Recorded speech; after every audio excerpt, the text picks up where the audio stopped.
Bonjour, j'ai réalisé ce tuto qui explique comment effectuer le changement du disque dur du Nautilus vers un plus gros en capacité.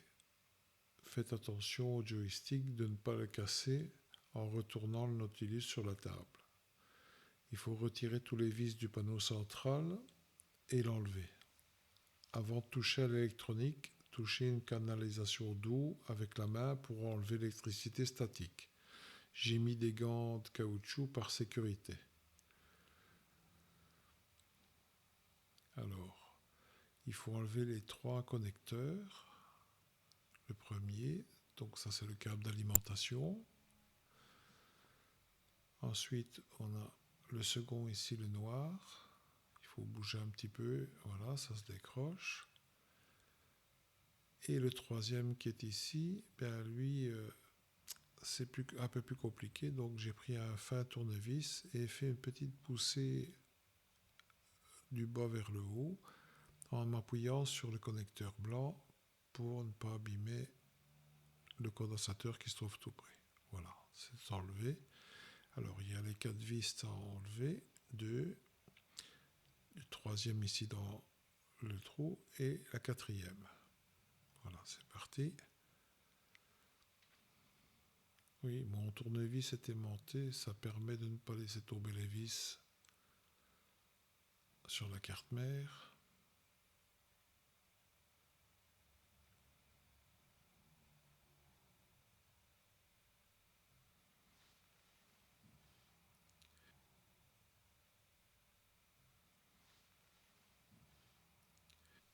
Alors j'ai enlevé ces deux petites vis que j'enlève maintenant, voilà.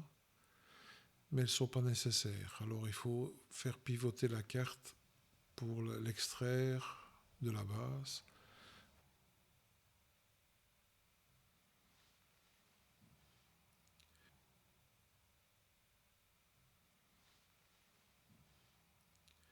Voilà, ici j'enlève le disque MSATA, pas perdre la petite vis. Voilà, donc là, il suffit de soulever un petit peu. Voilà le disque d'origine de 60 Go qui n'est pas soudé contrairement à ce qu'on a dit. Alors j'utilise ce petit appareil, donc c'est un adaptateur MSATA vers SATA 2 et USB 3. Ça permet de le brancher directement sur l'ordinateur pour faire des opérations de copie ou même d'utiliser comme ça puisqu'il est fourni avec un port SATA normal et ici avec un câble, un détrompeur et un câble USB 3. Alors je vais prendre le disque, voilà, je vais l'insérer, donc il y a un sens, il faut l'incliner de haut vers le bas, voilà, et on appuie légèrement et on met une petite vis ici en bas. Dans le kit ici est fourni un tournevis et un jeu de vis, donc il n'y a pas de souci. Voilà. On le serre, mais il ne faut pas pas serrer trop fort, ça ne sert à rien. Elle ne va pas tomber. Voilà. Je vais brancher le câble pour le regarder avec l'adaptateur. Il y a des trompeurs, donc on ne sait pas se tromper. On le voit ici. C'est pincé, voilà. Il faut bien l'enficher et il y a un petit clic, voilà, sur le milieu qui vient se connecter. Alors là, je branche sur un port USB de l'ordinateur. Voilà, le disque est connecté. Maintenant, j'ai utilisé juste Todo Backup parce que je l'avais dans l'ordinateur en version démo. Mais j'ai vu qu'avec la carte adaptateur est fournie Acronis. Donc on peut utiliser soit l'un, soit l'autre. Mais bon, comme celui-ci, je le connais un peu ayant fait plusieurs backups. Voilà, donc ici, il faut chercher le disque dur de 55 Go et c'est celui-là qu'il faut utiliser, voilà, qu'il faut copier. Donc ici, bon, j'ai donné un nom et j'ai mis ici une référence, le clone du Nautilus. Et on fait procéder. Et voilà, il est en train de faire une image de notre disque MSATA d'origine.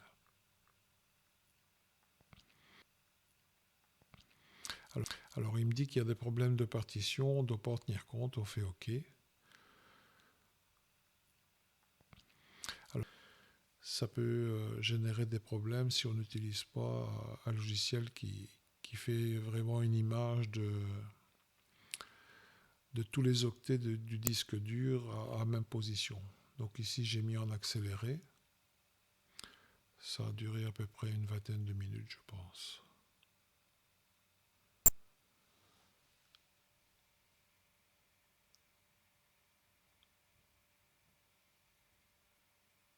Alors, ça dépend au niveau de la copie par la suite. Pour restaurer sur le nouveau disque, en fonction de la capacité du nouveau disque, ça peut durer entre 5 et 15, 20, peut-être une demi-heure, je ne sais pas. Donc ici, le système continue d'avancer. Donc dans le futur disque dur, dans le, le renouvellement du disque, on peut aller. J'ai vu qu'il y avait des disques de 512 Go sans problème en MSATA. Voilà, donc ici, il est en train de finir de copier notre image de disque dur. Voilà.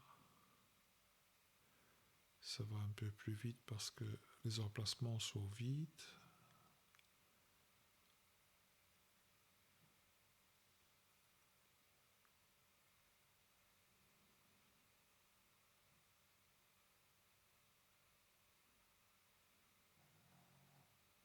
Voilà. Ça y est. Le backup est fait. Voilà. Donc ça, c'est terminé pour l'instant. Voilà. Donc là, le disque, je vais l'enlever. Voilà le nouveau. Donc, comme je disais, j'avais un 128 Go à portée de main. Donc, j'ai utilisé ce disque pour upgrader mon Nautilus. Donc, j'ai un 73 touches. Voilà, donc, je retire le disque d'origine. Voilà, j'enlève la vis. Je retire le disque, je le dépose sur un support. Voilà, maintenant je prends le nouveau disque dur.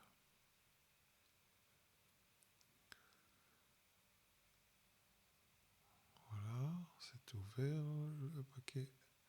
Alors il faut le prendre sur les bords. Voilà. On le glisse incliné de haut vers le bas. Et puis on reprend la vis. Et on appuie dessus. On refixe avec le tout petit tournevis qui est fourni. Voilà. On rebranche. Voilà. Et on rebranche le câble sur l'ordinateur.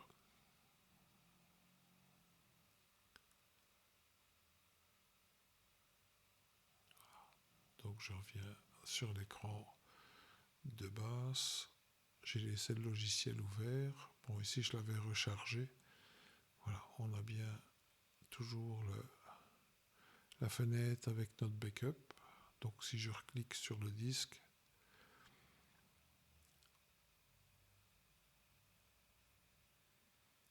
donc c'est le disque de 60 Go d'origine. Voilà. Donc je dois le sélectionner pour pouvoir faire suivant. Et là, il me demande sur quel disque il faut le télécharger. Donc ici, moi, c'est un disque de 128 Go, mais il est repris sur un 119. Et voilà.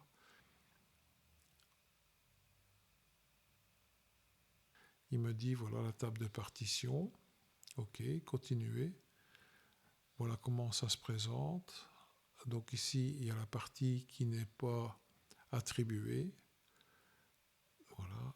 Et il va me faire une restauration. Et là, ça va beaucoup plus vite que le backup initial. Là, ça peut durer entre 5 et 10 minutes, voire 15 minutes. Ça dépend un peu de l'ordinateur que l'on possède. Bien sûr, à chaque fois, c'est mis en accéléré pour que ça ne dure pas trop longtemps. Je crois que ça a duré 5-6 minutes pour faire la restauration sur le nouveau disque. Alors ensuite, il faut utiliser Linux parce que Windows n'est pas capable de modifier les partitions sur un disque qui est formaté en format Linux. D'ailleurs, je vais le montrer. Il est impossible d'étendre la partition étendue de Linux par Windows. Donc il y a deux solutions, soit d'utiliser une clé live USB Linux comme j'ai utilisé, qui est facile d'utilisation, ou alors on peut utiliser une clé USB avec Gparted, puisque c'est le logiciel qui permet de modifier les partitions sous Linux. Le disque est prêt.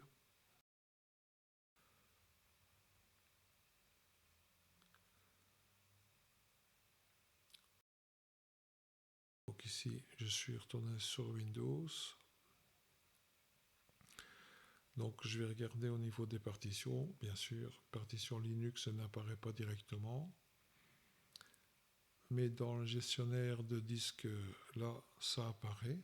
Voilà, elle est ici. Et on voit que la dernière partition, elle n'est pas allouée, mais on ne sait pas parce qu'il n'y a aucune partition qui est définie étendue. Et là, on ne sait pas étendre une partition. Donc ça ne marche pas. Donc on quitte le système. Voilà, on est sous Linux. Alors en cliquant en bas, on a ici Gparted, ce logiciel qui permet de modifier les partitions, de créer, de supprimer et même de modifier les partitions. Voilà, ici il est en train de scanner les disques durs. Et au début, j'ai oublié de brancher le disque, donc il n'apparaît pas. Donc je vais devoir faire une manipulation. Voilà. Donc ça, c'est ma clé USB de 16 Go qui permet de lancer Linux. Voilà. Le disque est là. Et là, on a la partition. Voilà, ça c'est tout. Et la partition qui doit être modifiée. Et ça, c'est la partition qu'on peut agrandir. Mais on ne sait pas l'agrandir directement. Vous voyez, il n'y a pas d'espace disponible. Donc ça ne marche pas. Il est 0, ben voilà, donc ça ne marche pas.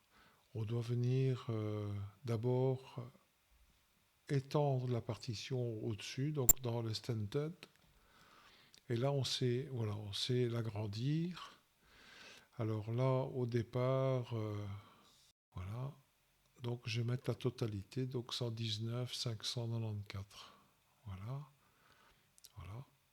Et automatiquement, la partition, voilà. On peut le faire directement par là aussi. Hein.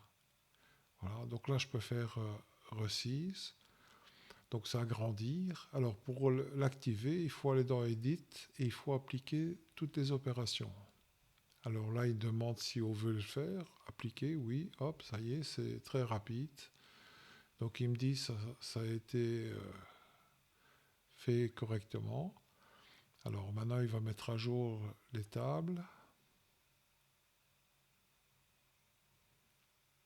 Alors là maintenant la table de partition étendue va être voilà, maintenant elle est disponible, elle est en bleu. Donc maintenant il faut l'allouer à la bonne partition. Voilà. Donc dans les standards, maintenant on est à 116 gigas. Voilà. Donc ça veut dire que maintenant je vais pouvoir augmenter la partition qui m'intéresse, donc celle-là. Et là, voilà, on peut directement l'étendre. Donc on le fait directement comme ça. Hop, c'est parti jusqu'à la fin. Voilà, on attribue tout l'espace disponible.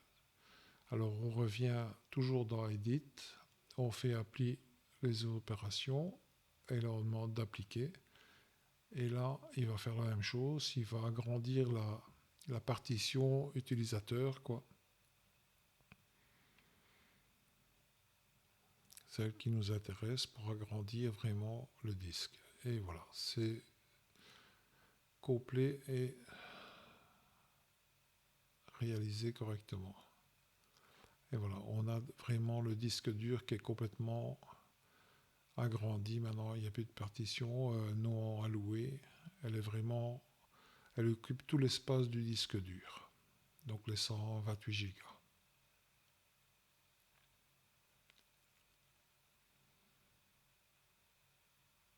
Voilà. Alors si on regarde maintenant, ben, j'ai bien ma partition RW 116 Go et j'ai 86 Go de disponible. Au lieu, je pense que c'était 22 au départ. Voilà. Donc ça, c'est fait. Voilà, la partition, elle est bien reprise. Donc tout est impeccable. Je vais refaire un refresh pour vérifier que tout s'est bien passé, qu'il la reconnaît bien, que ce n'est pas un mirage. Voilà. Donc j'ai bien mes 116 Go, c'est bien 119 au total. Voilà, je peux quitter. Alors comme c'est une clé USB, il va me demander de l'extraire, voilà, pour arrêter l'ordinateur. Donc je mets redémarrer en mode Windows. Voilà. Il va me demander de retirer la clé USB. Voilà. Donc je retire la clé, je fais Enter. Voilà, c'est parti. Et l'ordinateur va revenir sous Windows. Voilà. Et là, je repars dans la gestion des disques durs. Et là, je vois bien que toutes mes partitions sur le nouveau disque sont bien là. Et même la partition étendue, ben, elle est bien là. Et tout est alloué. Voilà. Donc là, je n'ai plus qu'à remonter dans la machine en refaisant tout le processus inverse au départ. Voilà. Donc, j'ai réinstallé dans mon Nautilus et je redémarre la machine. Et voilà, jusque maintenant, tout se passe très bien.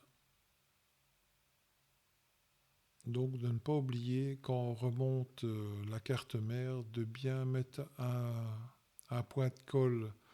Bon, j'ai un pistolet à colle chaude, donc c'est pratique parce qu'on met un point de colle chaude dans les connecteurs qui avaient de la colle. Ça permet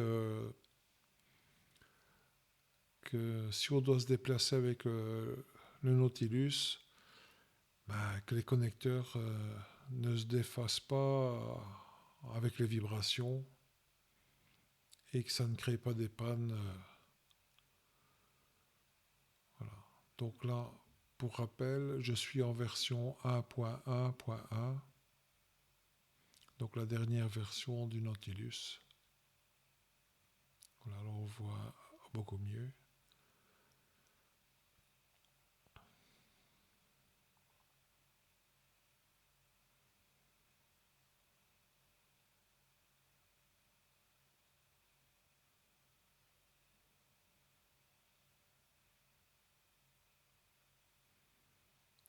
cherche les datas maintenant. Je pense qu'il va un peu plus vite. C'est peut-être le fait que le disque dur est SATA 3 au lieu de 2. Voilà, donc là j'essaie de... Voilà, c'est dans Media. Et dans Media, il y a Media Info. Et là, on a la taille de disponible. Seulement, l'écran est mal mis. Donc on ne le visualise pas bien. Mais je vais mettre un lien avec la taille. Voilà. Et j'ai essayé. Voilà, les instruments. Tout refonctionne comme à l'origine. Sans problème.